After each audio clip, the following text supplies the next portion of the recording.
My name is Christine Lee, a junior from the school. The last 3 years of my life as a high schooler was awesome yet overwhelming. It was full of homework, assignments, group projects, and exams. I had to catch up with all of my AP works, and so basically I had no time to be happy. I know, it sounds like a lame excuse, but I'm pretty sure all students in this auditorium right now totally get what I'm saying. Fortunately, on days when I could take breaks, I started seeing everybody else with their own definition of happiness. People going insane, doing what they really love. Some people believed it was listening to their kids' laughters. Others thought it was saying I love you and hearing it back. Just like the others, I have my own definition of happiness, which I was just not aware of. And I'm up here today to share with you the moment I got to learn my true definition of happiness. I have lovely parents who used to treat me like a princess as a little kid. I also have a twin sister, Esther, who is there as a staff member. When Esther and I were much younger, we were separated from each other.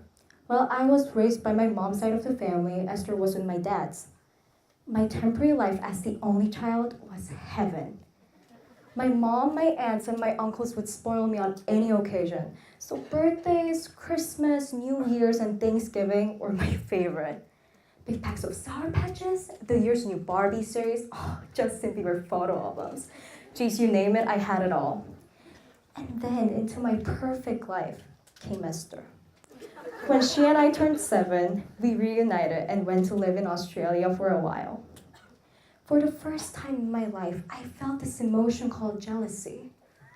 My mom, who used to buy me pretty shoes and dresses, was doing the exact same thing for her. She also wanted me to give away my belongings, my egg-shaped lip balms, doll collections, anything that was supposed to be mine. She would emphasize, Christine, honey, sharing actually does bring you happiness. But at that age, I couldn't disagree more. Later in my life, when I became a high school student, I started going to foreign countries for voluntary service trips. I've been to 3 2-week-long voluntary service trips till now, and the surprising part of the trip, at least for me, was the fact that depending on my expectations towards the trip, made them both long and short. Compared to the first 2 trips that happened in Pakistan and Kyrgyzstan where I gave away all glasses, the most recent trip that happened in Jordan was somewhat different.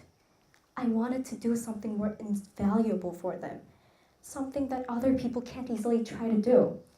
So I taught Korean to kids who were waiting for their parents and taught them some methods of vision training with my mom and dad. So after my work was done and I finally got to come back to Korea, the emptiness just killed me. But I realized sharing was not something that can only take place in countries that need serious help. Not everybody needs financial support, but every single human being, policemen, office workers, students, teachers, and even grandparents need comfort, courage, and love. That little thought made me change. I went to preschools and elementary schools to teach them vision training exercises with my mom and dad who are optometrists.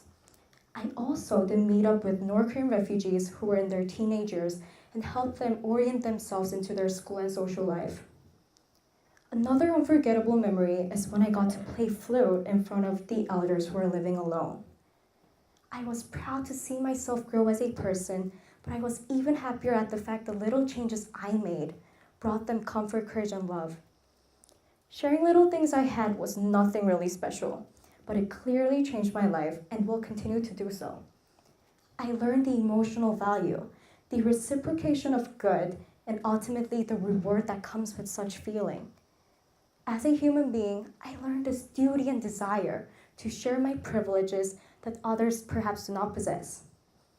I know it's a real cliche, but sharing did bring me happiness. I hope you can all leave here today wondering if you've ever considered sharing as one of the many factors that can make you happy and smile.